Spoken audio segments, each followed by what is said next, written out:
विकास दुबे और उसके साथियों के एनकाउंटर के मामले में उत्तर प्रदेश पुलिस ने सुप्रीम कोर्ट में अपना जवाब दाखिल कर दिया है।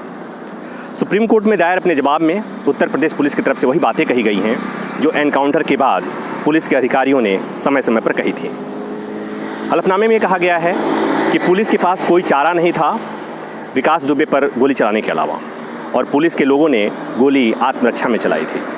साथ ही सुप्रीम कोर्ट में दायर याचिकाओं का विरोध किया गया ये कहते हुए कि चूंकि सुप्रीम कोर्ट के दिशा निर्देश के मुताबिक एनकाउंटर की जांच के लिए न्यायिक जांच का गठन कर दिया गया है, ऐसे में अब इस मामले में सुप्रीम कोर्ट को दखल नहीं देना चाहिए। दो याचिकाएं सुप्रीम कोर्ट में लगाई गई हैं। एक सुप्रीम कोर्ट के वकील और एक दूसरे बॉम्बे हाई कोर्ट के वकील ने याचिका लगाई है, और दोनों याचिकाओं में मांग की गई है कि विकास दुबे और उसके साथियों के एनकाउंटर के मामले की जाँच कराई जाए। CBI से जाँच हो या SIT का गठन हो या NIA से जाँच हो। तर्क ये दिया गया है कि जिस ढंग से एनकाउंटर हुआ, जिस ढंग से विकास दुबे के घर को गिराया गया, जिस ढंग से तमाम सबूतों को नष्ट किया गया, तो ऐसे में इस बात की आशंका से इनकार नहीं किया जा सकता कि पुलिस प्रशासन और राजनेताओं के गठजोड़ को खुलने का डर था और इसलिए ऐसा किया गया है। और इसीलिए सुप्रीम कोर्ट से गुजारिश की गई है कि इस मामले की जांच कराई जाए।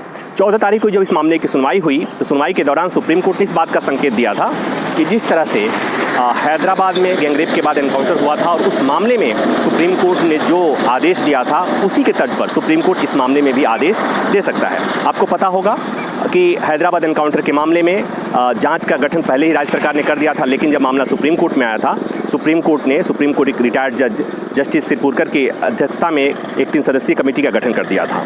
तो सोमवार को सुनवाई होनी है, यानी जब सोमवार को सुनवाई होगी तो इस बात की उम्मीद है कि सुप्रीम कोर्ट जब आदेश पारित करेगा तो जांच का आदेश दे सकता है, इसलिए कि ऐसा कोर्ट ने संकेत दे दिया है।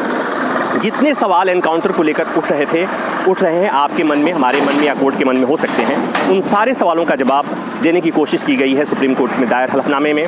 उसमें एक सवाल तो ये है कि लोग ये बार बार कहते हैं कि वो विकास दुबे ने उज्जैन में सरेंडर किया था या गिरफ्तारी हुई थी।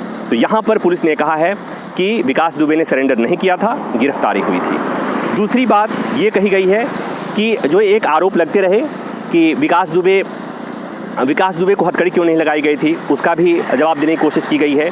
तीसरी बात ये आरोप लगे थे कि विकास दुबे को जब उज्जैन से लेकर आया गया था तो गाड़ी दूसरी थी, और जब एक्सीडेंट हुआ, दुर्घटना हुआ, तो दूसरे गाड़ी का दुर्घटना हुआ था। तो उस पर यह जवाब दिया गया है कि सुरक्षा के लिहाज से विकास दुबे को लाने वाली गाड़ियां बदली जा रही थी। तो ये तमाम तरह के तर्क दिए गए हैं उत्तर प्रदेश पुलिस की तरफ से, लेकिन सवाल यही है कि जब सोमवार को सुनवाई होगी तब सुप्रीम कोर्ट पुलिस की तरफ से दिए गए जवाब से कितना संतुष्ट होता है, और अगर संतुष्ट नहीं हुआ तो हो सकता है कि सुप्रीम कोर्ट इस मामले में अपनी निगरानी में जांच कमेटी का गठन कर दे।